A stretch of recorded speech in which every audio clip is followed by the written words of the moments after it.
오늘 하나님 말씀은 신약 성경 사도행전 제2장입니다. 사도행전 제2장 1절부터 4절에 있는 말씀까지입니다. 2장 전체가 본문 말씀으로 삼겠지만은 1절과 4절까지만 오늘 말씀으로 봉독합니다. 오순절날이 이미 이름에 그들이 다 같이 한 곳에 모였더니 호련히 하늘로부터 급하고 강한 바람 같은 소리가 있어 그들이 앉은 온 집에 가득하며 마치 불의 혀처럼 갈라지는 것들이 그들에게 보여 각 사람 위에 하나씩 임하여 있더니 그들이 다 성령의 충만함을 받고 성령이 말하게 하심을 따라 다른 언어들로 말하기를 시작하니라. 아멘. 사랑과 축복의 메시지 나누겠습니다. 사랑하고 축복합니다. 사랑하고 축복합니다. 오늘은 사도행전 2장 1절로 4절에 있는 말씀 가지고 성령 충만함의 복이라는 제목으로 말씀을 선포하고자 합니다. 여러분, 우리가 신앙생활을 하다 보면은 성령 충만이라는 말을 자주 듣게 됩니다. 그래서 성령 받은 사람이라면 이 말에 감동이 되고 또 은혜가 되겠지만은 아직 성령의 체험을 하지 못한 성도들은 도대체 이 말이 무슨 말인가 이해가 되지 아니하고 감동도 받지 못할 것입니다. 그렇지만 분명히 성경은 말씀하기를 너희가 성령을 받으라고 기록되어 있습니다. 그러면 과연 성령이 무엇이기에 성령을 받으라고 성경에서 말씀하고 있을까요? 먼저 성령은 천지를 창조하신 하나님의 거룩한 영입니다. 그래서 이 영은 예수 그리스도를 처녀의 몸에 잉태케 하셨고 또한 예수님께서 이 세상에 계실 때 병을 고치고 기적을 행하게 하셨던 것입니다. 그리고 예수님이 십자가에 못 박히고 무덤 속에 장사되었지만은 죽음에서 부활하게 하신 모든 능력과 권세를 주신 하나님의 영이 곧 성령님이십니다. 뿐만 아니라 사도들의 마음을 감동하게 해서 교회를 세우고 또한 주의 복음을 전파하게 하고 영감으로 성경을 기록하게 하신 하나님의 거룩한 영이 또한 성령님이십니다. 그렇기 때문에 성령님을 비유하자면 마치 전기와도 같다고 비유하고 싶습니다. 여러분, 예를 들어서 여러분의 가정에는 다양한 전기 제품들이 많이 있을 것인데 그러한 가전 제품들이 아무리 비싸고 고급스럽다 할지라도 만약에 전기가 통하지 않는다면 아무런 쓸모가 없겠지요. 그래서 에베소서 5장 18절의 말씀 보면은 이렇게 기록되어 있습니다.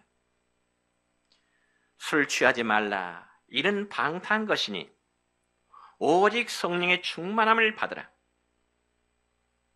그러니까 이 사도 바울은 에베소 교회 성도들과 지금 우리 내정교회 성도들에게 술로 채우지를 말고 성령의 충만함으로 가득 채우라고 말씀하고 있습니다.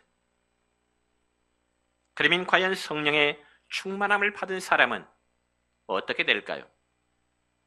성경에 보니 성령의 충만함을 받은 사람은 먼저 하나님의 말씀을 깨닫게 되고 또한 그런 사람은 지혜롭게 되고 마음이 부드럽게 되어진다고 말씀하고 있습니다. 뿐만 아니라 성령의 충만함을 받은 사람은 권능을 받고 진리 가운데 인도함을 받고 의와 평강과 희락을 얻고 소망을 갖게 되는 그러한 삶으로 살아가게 됨을 말씀하고 있습니다. 여러분, 특별히 사도행전 1장 4절 하반절의 말씀 보면은 예수님께서는 부활하신 후에 하늘로 승천하시기 전에 제자들에게 이런 당부의 말씀을 주십니다. 같이 읽습니다. 시작. 예루살렘을 떠나지 말고 내게서 들은 바 아버지의 약속하신 것을 기다리라. 아멘.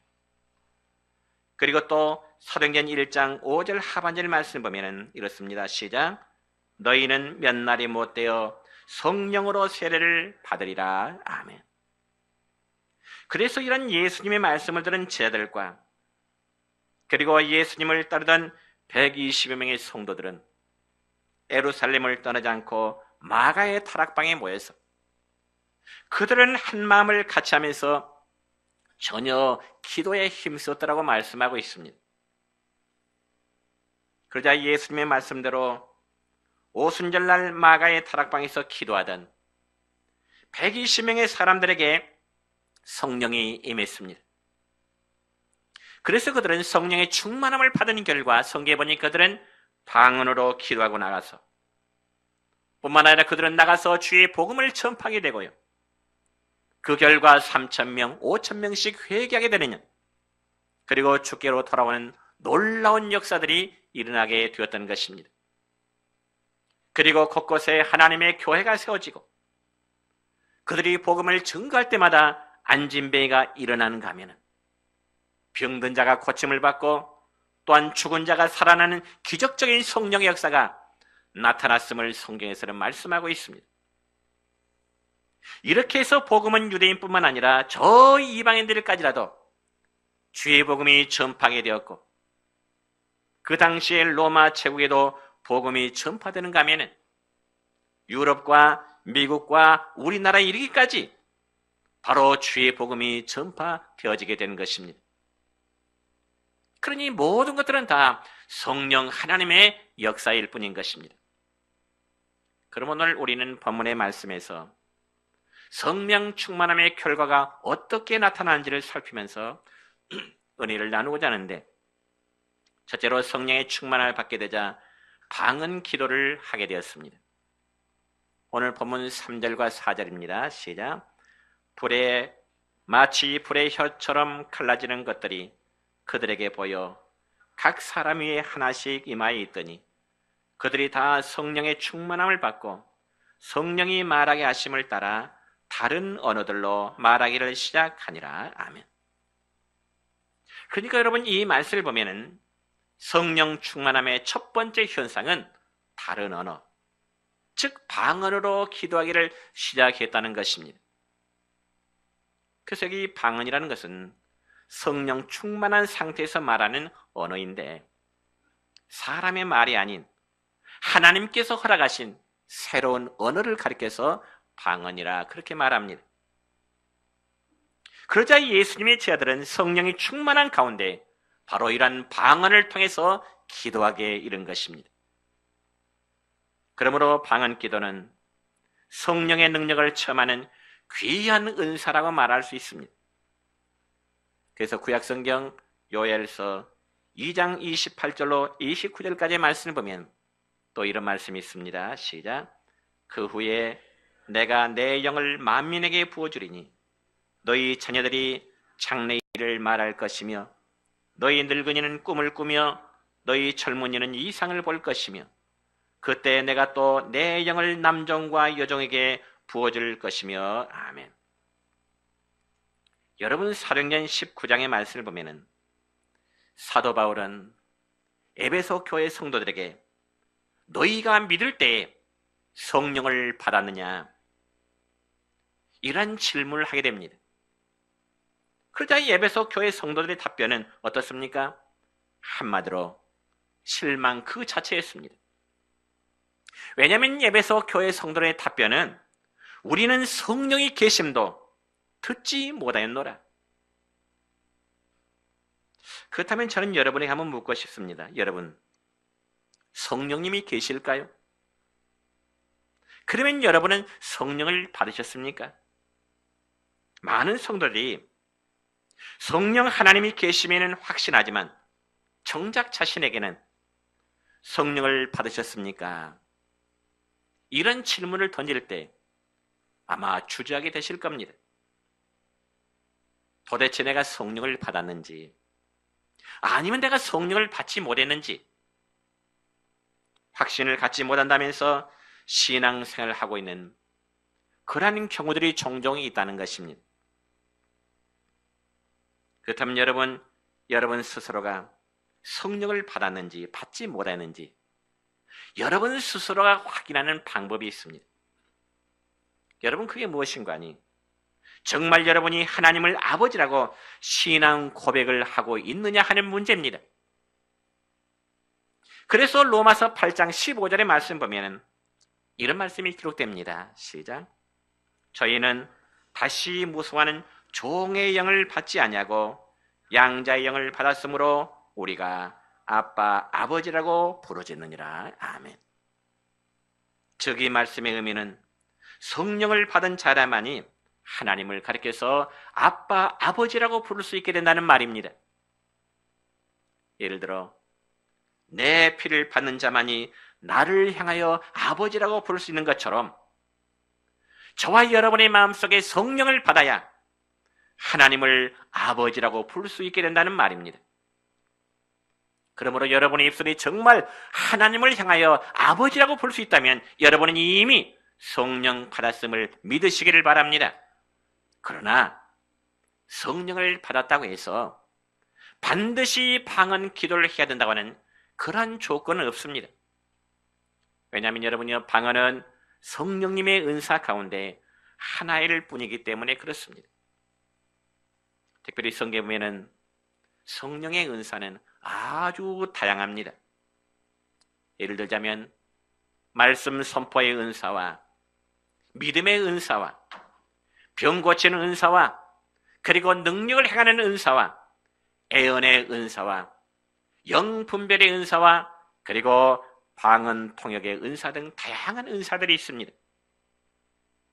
그러니까 이 방언의 은사는 이 모든 것 중에 한 부분일 뿐이지 마치 방언을 하면은 믿음이 굉장히 좋은 사람처럼 생각한다든지 또한 반드시 방언을 해야만 성령을 받은 것처럼 생각하는 것은 옳지 않는 것입니다.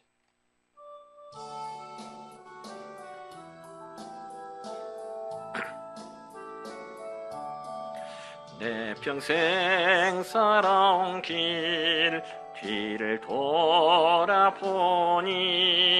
걸음마다 자국마다 다 죄뿐입니다. 쓰리고 아픈 마음 가눌 길 없어서 골고다의 언덕길 지금 찾아옵니다.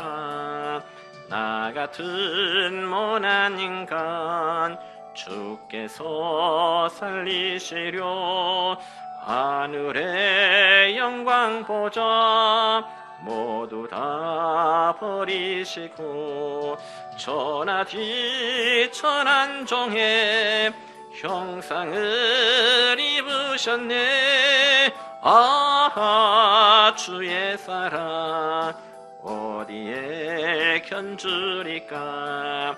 예수님 나의 주님 사랑의 내 하나님 이제는 예수님만 내 자랑 삼겠어요. 나의 남은 인생길 주와 걸어가면서 예수님 복음 위해 굳세게 살겠어요.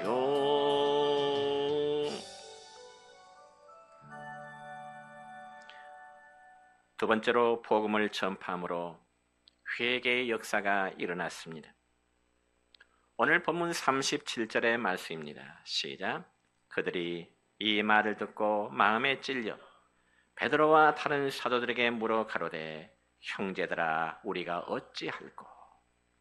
또한 본문의 41절의 말씀입니다. 시작.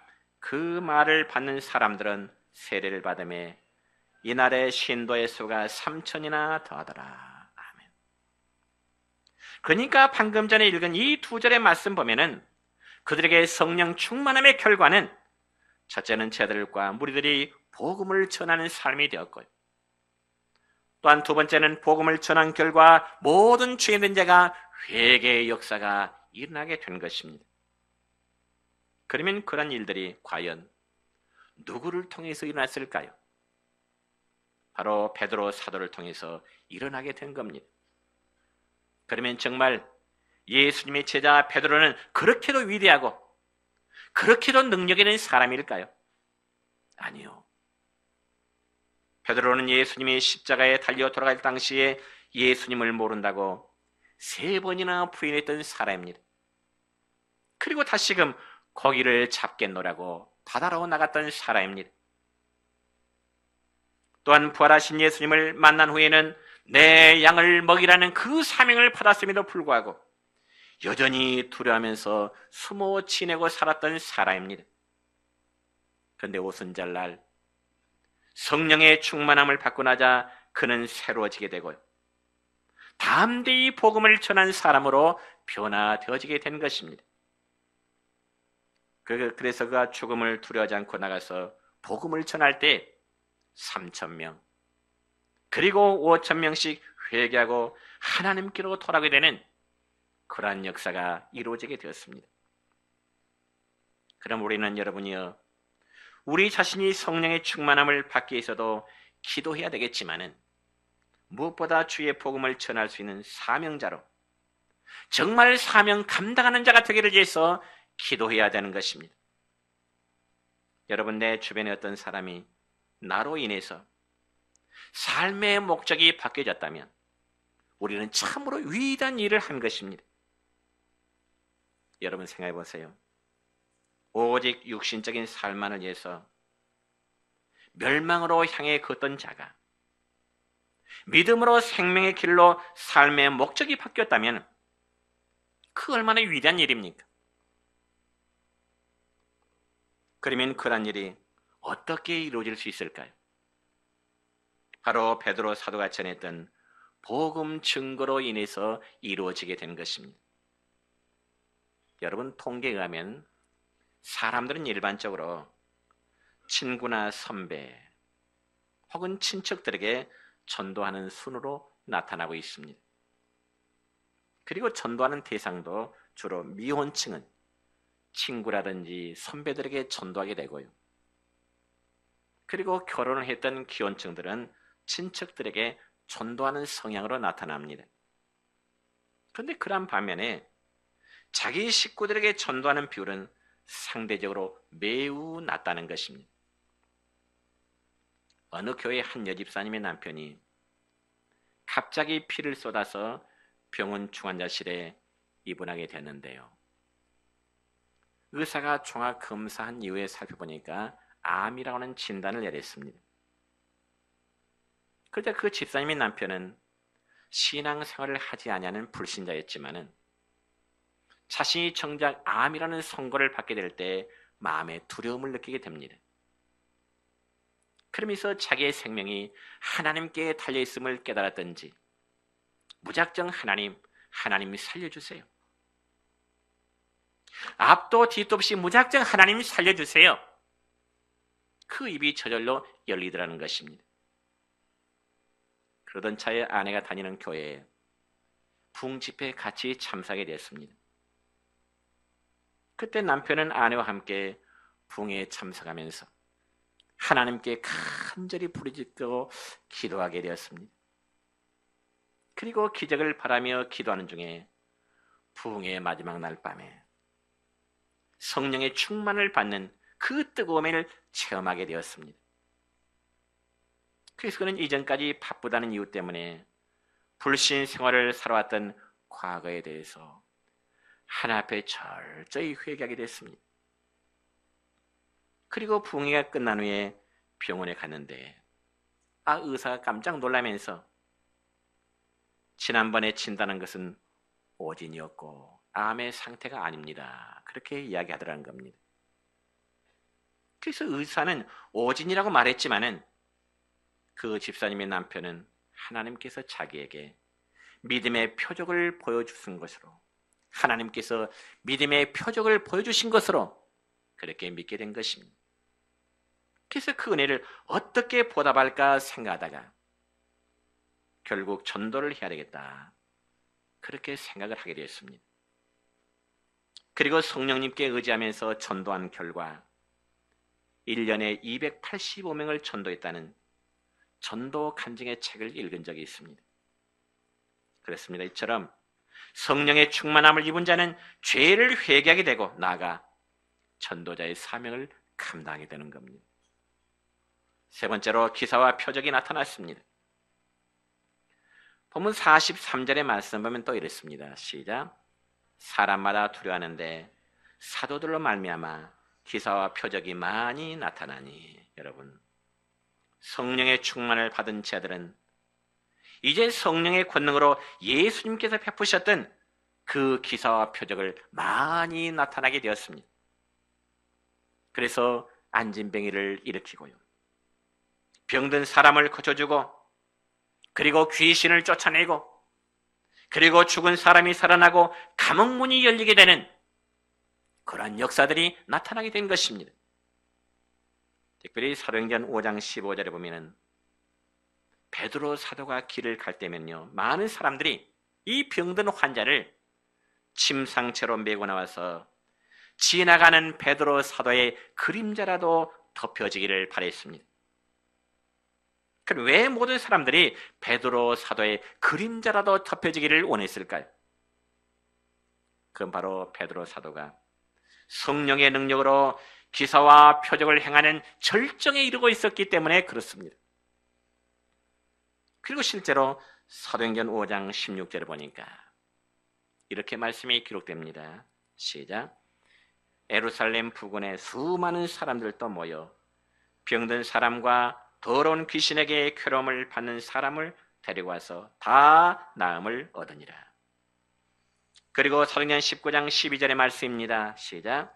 사람들이 바울의 몸에서 손수건이나 앞치마를 가져다가 병든 사람에게 얹으면 그 병이 떠나고 악기도 나가더라. 여러분, 이처럼 성령의 충만을 받은 사람을 통해서 하나님께서는 이적과 기사를 나타내시고 역사를 이루어 가시는 것입니다. 그러므로 예수 그리스도의 이름으로 성령의 역사가 나타나면 병든 자가 고침을 받게 되고요, 가난에서 부유하게 되고요, 절망에서 희망을 얻게 될 줄로 믿습니다. 이처럼 기적적인 일들이 일어나는 것은 바로 하나님이 함께 하신다고 하는 그런 확증이 되는 것입니다. 그러면 여러분이요, 기독교의 교부를 알려진 성 어스틴은 말하기를 기적이 없다면 나는 기독교인이 되지 않았을 것이다 라는 말이 있습니다. 그렇습니다. 여러분, 저와 여러분이 믿기는 기독교의 종교는 한마디로 기적의 종교입니다. 그리고 기적은 반드시 믿는 사람들을 통해서 일어나게 되는 겁니다.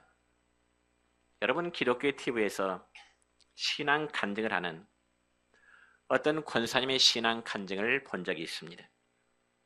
그 권사님은 젊은 시절에 자꾸 이 뒤에 골반과 아랫배에 통증을 느껴서 어느 날 병원에 가서 검사를 해보니 난소암이라는 판정을 받았습니다. 더군다나 그 당시만 해도 남편과 10대의 두 딸도 있었기에 이 자신의 죽음보다는 어린 딸들이 더 마음에 걸렸답니다. 그래서 그 권사님은 교회 목사님을 찾아가서 자신의 질병을 이야기하고 목사님과 성도들에게 기도를 요청하게 되었습니다. 그런데 그때 마침 친구가 자기의 어떤 난소암이라는 소식을 듣고 병문에 왔는데, 병문에 왔다가 돌아가는 길에 조그만 돌멩이 하나를 자기 손에 쥐어주더라는 것입니다. 그래서 친구가 돌아간 다음에 그 돌멩이를 보니까 거기에는 아주 작은 글씨가 적혀 있었는데 자세히 보니까 기적을 기대하자라는 글이었습니다. 기적을 기대하자. 그래서 권사님은 그때부터 그 돌멩이를 손에 쥐고 하나님께 간절히 기도합니다. 하나님, 나는 소망을 버리지 않습니다. 하나님의 기적을 허락해 주세요. 그러면서 그는 기적을 바라며 하루하루 살게 됩니다. 그런데 어느 날 그 권사님이 잠이 들었는데 꿈의 천사 같기도 하고 또 간호사 같기도 한 흰 옷 입은 사람이 나타나서 묻기를 너는 기적을 묻느냐? 그렇게 묻더라는 것입니다. 그래서 그는 꿈속에서도 주저하지 않고 나는 기적을 믿는다고, 나는 내가 믿는 하나님의 도우심의 기적을 믿는다고 주저하지 않고 대답했습니다. 그리고 잠에서 깨어났습니다. 그런데 그 이후로부터는 통증이나 어떤 하열이 멈추고 몸이 조금씩 회복되더니 결국 완치의 역사가 일어났다는 그러한 간증을 하면서 자기에게 기적을 나타내 주심을 감사하고 있었던 것입니다. 여러분, 그렇습니다. 기적은 반드시 믿는 자에게만 나타날 줄로 믿습니다. 그리고 성공과 행복도 믿는 사람에게 이루어집니다. 그러므로 믿음이 없는 자가 되지 마시고 믿음이 있는 자가 되시기를 축원합니다. 그리할 때 하나님은 우리의 믿음을 통해서 역사하십니다.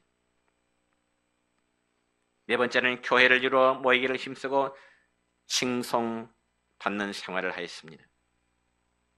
여러분, 초대교회는 아주 모범적인 교회의 모습을 가졌는데 그들은 첫째로 우선 신앙생활에 힘쓰는 교회였습니다. 그래서 그들은 늘 성전에 모여서 하나님을 찬양하고요, 그리고 설교 말씀을 듣고 예배를 드리고 기도하기에 힘썼던 것입니다. 이처럼 신앙생활에 힘쓰는 자는 예배 드리기를 즐겨합니다. 믿음이 좋은 사람, 예배 드리기를 즐기는 사람입니다.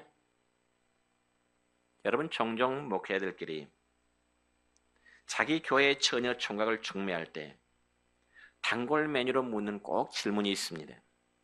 그 질문이 무엇인가 하니 신앙생활을 잘하고 있습니까? 라는 질문입니다. 자기 교회 처녀 총각을 중매하고자 할 때 그 처녀 그 총각 신앙생활 잘하고 있습니까? 그러면 외형적으로 보이는 신앙생활이 잘한다 못한다의 외적인 증거가 무엇일까요? 두말할 나위도 없이 일단 공적인 예배에 잘 참석하고 있느냐 하는 물음입니다. 예배 참석이 제대로 되지 않는데 어른이나 젊은이나 믿음 좋다고 말할 수 없지요. 그래서 초대교회 성도들은 사도행전 2장 46절의 말씀 보면 날마다 마음을 같이하여 성전에 모이기를 힘썼다고 그랬습니다. 그러니 그들의 믿음이 얼마나 뜨거운 믿음이 되겠습니까? 또한 두 번째로 초대교회는 모든 물건을 다 통용하고 재산과 소유를 나누는 생활을 했습니다. 그래서 부자는 가난한 자들 위해서 자신들의 재물을 팔아서 헌금하고 또 필요한 것을 서로 나누었습니다. 그러다 보니 교회 안에서 부자와 가난한 자의 구별이 없게 된 것입니다.